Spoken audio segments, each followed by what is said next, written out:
नमस्कार प्यारे बच्चों। राष्ट्रीय आय एवं योग्यता आधारित परीक्षा का इम्पॉर्टेंट एमसीक्यू भूगोल से जो दिया गया है इसे आप लोग अच्छी तरह से पढ़ें, जिसमें से कुछ वीडियो पहले जो है इसमें का एमसीक्यू बना दिया गया है, तो उसे भी जाकर अवश्य देखें और एग्ज़ाम में बढ़िया से बढ़िया नंबर लाएं। तो जिसमें से जो है कौन सा उद्योग सनराइज उद्योग के नाम से जाना जाता है, यानी इसमें से कौन सा उद्योग सनराइज के उद्योग से नाम से जाना जाता है। तो 116 का जो ऑप्शन है तो इसमें सूती वस्त्र उद्योग या लोहा इस्पात उद्योग या सीमेंट उद्योग या सूचना प्रौद्योगिकी उद्योग। तो सनराइज उद्योग के नाम से जो जाना जाता है उद्योग उसे कहते हैं सूचना प्रौद्योगिकी। तो 116 का ऑप्शन डी सही है। फिर अगले प्रश्न पर चलते हैं। अगला प्रश्न कि 1984 में भोपाल में एक कंपनी के कारखाने में दुनिया की सबसे भीषण औद्योगिकी त्रासदी हुई। कंपनी का नाम था, यानी कंपनी का क्या नाम था जो 1984 में वह भीषण औद्योगिक त्रासदी हुआ। तो इसमें जो है कंपनी का नाम था वह था यूनियन कार्बाइड, यानी 117 का तब ऑप्शन बी सही है। फिर अगला प्रश्न कि पर्यावरण की दृष्टि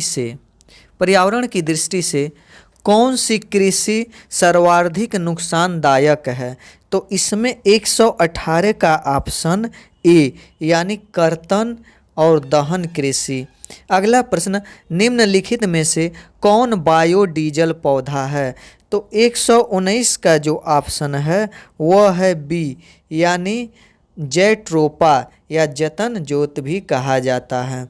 अगला प्रश्न कि कौन से वन खारे पानी में भी जीवित रह सकते हैं। तो 120 का जो ऑप्शन है डी, मैंग्रोव वन, यह खारे पानी में भी जीवित रहते हैं। और यह फिर अगला प्रश्न जो है गेहूं किस प्रकार की फसल का उदाहरण है, रबी, खरीफ, जायद या नगदी। तो 121 का जो ऑप्शन है ए, यानी गेहूं रबी की फसल है। रबी की फसल किसे कहते हैं, जो ठंडी में बोई जाती है और गर्मी में काटी जाती है, उसे रबी की फसल कहते हैं। यानी जो नवंबर, दिसंबर, जनवरी तक बोई जाती है और मई, जून, जुलाई तक काटी जाती है, उसे रबी की फसल कहा जाता है। अगला निम्नलिखित में से कौन सा समूह नगदी फसल का प्रतिनिधित्व करता है। अब नगदी फसल किसे कहते हैं, जिसे किसान जो है बोकर यानी फसल को काटकर बेच देता है, उसे रखता नहीं है और बेचकर पैसा कमा लेता है, तो उसे नगदी फसल कहते हैं। तो 122 का ऑप्शन बी, यानी कपास, जूट और तंबाकू। अगले प्रश्न पर चलते हैं। अगला प्रश्न है आंध्र प्रदेश के अधिकांश वन इसके अंतर्गत आते हैं। तो 123 का जो ऑप्शन है ए, यानी पर्णपाती वन। पर्णपाती वन किसे कहते हैं, जो साल भर में अपना पत्तियां गिरा देती हैं, उस वन को पर्णपाती वन कहा जाता है। अगला प्रश्न जीवन निर्वाह कृषि का संबंध है। तो 124 का जो ऑप्शन है वह है डी, यानी इनमें से कोई नहीं, व्यापारिक कृषि भी नहीं, मिश्रित कृषि भी नहीं, बागाती खेती भी नहीं, तो इसीलिए डी ऑप्शन सही है। अगला प्रश्न एल्युमिनियम किससे निकाला जाता है, यानी उस अयस्क का नाम बताइए। तो 125 का जो ऑप्शन है वह है ए, यानी एल्युमिनियम बॉक्साइट से निकाला जाता है। अगला प्रश्न पोल्डर प्रकार की कृषि मुख्य रूप से यहाँ अभ्यासित होती है। तो इसमें 126 का ऑप्शन सी, यानी हॉलैंड से। फिर अगले प्रश्न पर चलते हैं। अगला प्रश्न जो है निम्नलिखित देशों में यूरेनियम का सर्वाधिक उत्पादन देश कौन सा है। तो 127 का ऑप्शन ए, यानी कजाकिस्तान। फिर अगला प्रश्न कि मैंग्रोव वन में कौन से वृक्ष पाए जाते हैं, यानी इनमें से कौन सा वृक्ष मैंग्रोव वन में पाए जाते हैं। तो 128 का जो ऑप्शन है तो वह है ए, यानी सुंदरी वृक्ष का नाम है। अगला मैंग्रोव वन ये तो बताया गया है। हाँ, यहाँ पर निम्न फसलों में से किस फसल को ग्रीन गोल्ड कहा जाता है? तो 129 का ऑप्शन है सी, यानी चाय को ग्रीन गोल्ड कहा जाता है। अगला जो प्रश्न है कि कौन सा देश पेट्रोलियम का सबसे बड़ा निर्यातक है? तो 130 का ऑप्शन है ए, यानी कुवैत। फिर अगले प्रश्न पर चलते हैं। अगला प्रश्न है कौन सी नहर अंतर्राष्ट्रीय व्यापारिक हेतु अटलांटिक महासागर को प्रशांत महासागर में जोड़ती है? तो 131 का ऑप्शन है ए, यानी पनामा नहर। फिर अगला प्रश्न निम्नलिखित फसलों में कौन सी बागानी फसल नहीं है? यानी बागानी का मतलब जो छोटे छोटे बाग टाइप हों। तो 132 का, यानी बाग या बगीचा टाइप, तो 132 का जो ऑप्शन है वह है सी, यानी कपास, यह बागानी फसल नहीं है। अगला प्रश्न कि महाराष्ट्र यहाँ पर जो है नगरों का कौन सा समूह रेशमी वस्त्र उद्योग के लिए प्रसिद्ध है? तो यहाँ पर 134 का जो ऑप्शन है वह है ए, यानी बेंगलुरु, कोच्चि और चेन्नई। अगला प्रश्न एशिया के किस देश में चावल और मछली प्रमुख भोज्य पदार्थ हैं? तो 135 का ऑप्शन बी, यानी बांग्लादेश। फिर आगे बढ़ते हैं। अगला प्रश्न कि छोटे व्यापारी कोसा का धागा बनाने के लिए खरीदते हैं, क्या खरीदते हैं? तो 136 का ऑप्शन सी, यानी पत्तियां। फिर मेरिनो प्रजाति है, यानी मेरिनो किसकी प्रजाति है? तो 138 का ऑप्शन सी, यानी भेड़ की एक प्रजाति है जिसका नाम मेरिनो होता। अगला कि जमशेदपुर में लौह एवं इस्पात उद्योग के विकास का मुख्य कारण क्या है? तो 139 का ऑप्शन है ए, यानी कच्चे माल का नज़दीक में पाया जाना। तो जहाँ पर कच्चा माल पास में होगा वहाँ पर ही अधिकतर कारखाना या उद्योग धंधे बैठाए जाते हैं, ताकि ढुलाई करने में, एक जगह से दूसरे जगह ले जाने में ज़्यादा पैसा या धन खत्म ना हो। अगला प्रश्न है कि निम्नलिखित में संसाधन को निर्धारित नहीं करता है? तो 140 का ऑप्शन सी, यानी मात्रा। अगला प्रश्न निम्न में से कौन सी खरीफ की फसल है?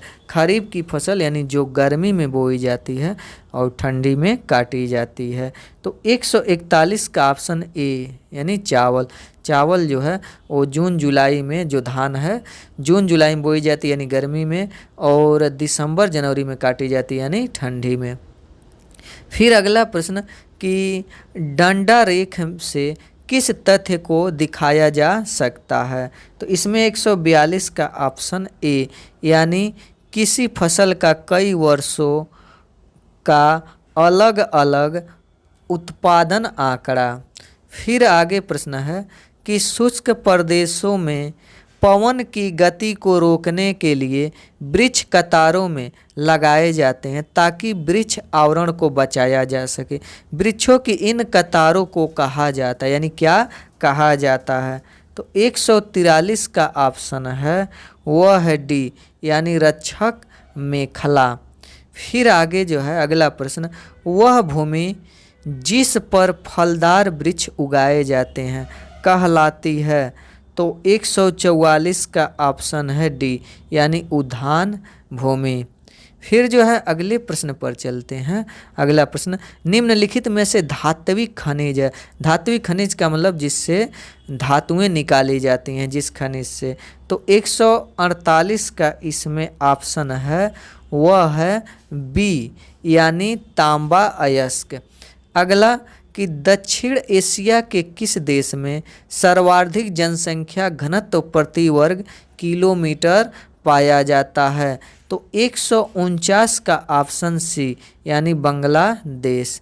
फिर आगे प्रश्न कि सीढ़ी नुमा खेती होती है, कहाँ पर होती है? तो 150 का ऑप्शन सी यानी पहाड़ी क्षेत्रों में सीढ़ी नुमा खेती की जाती है। सीढ़ी जो है नुमा का मतलब अगर ऐसे पहाड़ हो इस प्रकार, जैसे इस तरीके से पहाड़ हो तो इस पर खेती नहीं हो पाएगा, तो इसको ऐसे काट कर बना दिया जाता है ऐसे, और यह जो जगह है यहाँ पर फिर यहाँ पर फिर यहाँ पर, तो यहाँ पर खेती की जाती है। तो इस प्रकार ऐसी खेती सीढ़ीनुमा खेती होती है जो पहाड़ों पर की जाती है। फिर अगला प्रश्न कि निम्नलिखित में कौन वृक्षारोपण फसल है? तो 151 का ऑप्शन डी यानी चाय।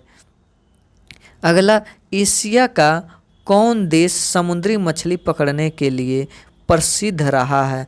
तो 152 का ऑप्शन ए यानी चीन। फिर आगे अगले प्रश्न पर चलते हैं, और अगला प्रश्न 153वां प्रश्न, निम्नलिखित में से कौन बाजार आधारित उद्योग है? तो 153 का ऑप्शन सी यानी इलेक्ट्रॉनिक सामान उद्योग, यह बाजार आधारित उद्योग है। अगला कि उत्तर पूर्व भारत चाय की बागानी कृषि के लिए प्रसिद्ध है, क्योंकि? तो 154 का ऑप्शन सी कि भूमि की ढाल, तापमान और वर्षा का अनुकूल होना, इसलिए उत्तर पूर्व दिशा में चाय का बागान लगाया जाता है। अगला कि निम्नलिखित में से कौन सी व्यापारिक फसल है? तो व्यापारिक का मतलब जिसे किसान उगाकर तुरंत बेच देते हैं और पैसा कमा लेते हैं, तो उसे व्यापारिक या नकदी फसल भी बोला जाता है। तो 155 का ऑप्शन ए यानी तंबाकू। फिर अगला प्रश्न, सूती वस्त्र उद्योग आधारित है, किससे आधारित है? तो 156 का जो ऑप्शन है सी यानी जो सूती वस्त्र उद्योग है वो कृषि से आधारित है। फिर अगला प्रश्न जो है कि जिस कृषि में किसान मुख्यतः अपने परिवार की आवश्यकता की पूर्ति के लिए खेती करता है उसे कहते हैं, यानी उसे कौन सा कृषि कहते हैं? तो 157 का ऑप्शन सी उसे निर्वाह कृषि कहते हैं, यानी वह स्वयं खाने पीने के लिए उगाया है फसल। अगला, प्रसिद्ध Tata iron and steel company TISCO Jamshedpur में है जो अवस्थित है। तो 158 का ए यानी स्वर्ण रेखा नदी के किनारे। फिर अगला प्रश्न है कि यहाँ पर कि steel authority of India limited किस क्षेत्र का उद्योग है? सरकारी है कि अर्ध सरकारी कि सार्वजनिक कि संयुक्त, यानी इस प्रकार इसमें बताने या निजी। तो इसमें 159 का ऑप्शन है बी यानी सार्वजनिक। फिर जो है और इसके बाद प्रश्न समाप्त हो गया। वीडियो अच्छा लगा हो तो लाइक करें और सब्सक्राइब जरूर करें ताकि और भी अधिक से अधिक वीडियो लाएं। वीडियो देखने के लिए धन्यवाद।